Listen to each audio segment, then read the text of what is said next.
Hi, welcome to my channel. ఈరోజు పెళ్ళిళ్ళలో చేసే స్పెషల్ గుత్తి వంకాయ కర్రీ ఎలా తయారు చేసుకోవాలో చూద్దాం. ఈ కర్రీకి బగారా రైస్తో కాంబినేషన్ చాలా బాగుంటుంది.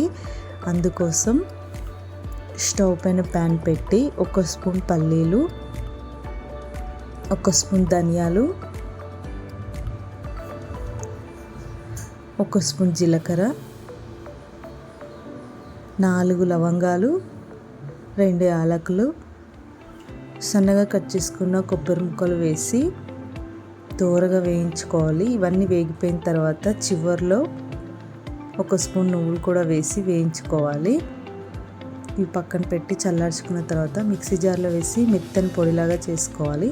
ఇందులోనే కట్ చేసుకున్న ఉల్లిపాయ ముక్కలు, అల్లం వెల్లుల్లిపాయలు, కట్ చేసుకున్న టమాటాలు, 1 స్పూన్ పసుపు, 2 స్పూన్ల కారం, రుచికి సరిపడా ఉప్పు వేసి కొద్దిగా వాటర్ కూడా వేసి మెత్తని పేస్ట్ లాగా చేసుకోవాలి. ఇప్పుడు స్టవ్ పైన ఇంకొక ప్యాన్ పెట్టుకొని అందులో ఒక 3 స్పూన్ల దాకా ఆయిల్ వేసి కరివేపాకు,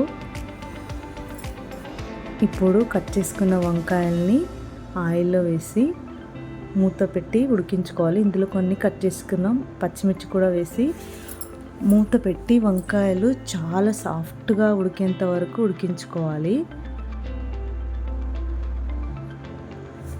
మధ్య మధ్యలో మూత తీసి కలుపుతూ ఉండాలి, లేదంటే అన్ని వైపులా ఉడకవు, ఒక్క సైడే ఉడుకుతాయి. ఇప్పుడు వంకాయలు మొత్తం ఉడికిపోయాయి. ముందుగా మిక్సీ పట్టుకున్న పేస్ట్ మొత్తం వేసి కలుపుకోవాలి. పచ్చివాసన పోయేంత వరకు ఉడికించుకొని ఇప్పుడు కొద్దిగా వాటర్ వేసుకోవాలి. ఇప్పుడు మూత పెట్టి 1 నిమిషం వరకు ఉడికించుకున్న తర్వాత మధ్య మధ్యలో కలుపుతూ ఉండాలి, లేదంటే అడుగంటిపోతుంది.